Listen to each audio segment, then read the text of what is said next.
या ठिकाणी सर्व सातारकरांना सांगतो की तुमचा जो मतदानाचा अधिकार आहे तो ताबडतोब तुम्ही येऊन आज दिवसभरामध्ये 5-5:30च्या आत बजवायचा आहे. तुम्ही फक्त अपक्ष उमेदवार म्हणून नाही करत आहे, तर मी टीव्ही स्टार म्हणून सुद्धा सांगतोय, सेलिब्रिटी म्हणून सुद्धा सांगतोय की मतदान करा. या ठिकाणी तुमच्या माध्यमातून पत्रकारांच्या मला कळालं की मतमोजणी काहीतरी आता 20 दिवसांनंतर आहे.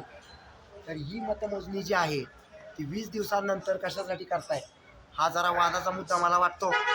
या ठिकाणी तुम्ही जे काही मतमोजणीचं ठिकाण तारीख ठरवताय तर संपूर्ण पक्षांच्या विविध पक्षांच्या कार्यकर्त्यांना सांगतो, अपक्षांच्या कार्यकर्त्यांना सांगतो, माझ्यासह सर्व उमेदवारांना अपक्ष सांगतो की ताबडतोब जर हा निकाल 20 दिवसानं करणार आहेत तर त्या ठिकाणी थंडी जास्त आहे, सगळ्यांची त्या ठिकाणी अंथरुणं पांघरुणं घेऊन त्या ठिकाणी आता जाऊन झोपा सगळे लोक. कारण 20 दिवस कुठं ठेवणार आहे त्या मशीन्स. काय उद्या झालं तर शरद पवार साहेब सारख्या लोकांनी सांगितलं होतं की मशिनींमध्ये घोळ आहे, तर तसा घोळ करणार आहे का? मला काय बोलायचं नाही कोणाला. BJPचं जर काही षडयंत्र असेल तर असं करू नका. हा देश संविधानामुळे चालतो आणि संविधानामुळे ही जनता आहे आणि जनतेमुळे हे संविधान आहे.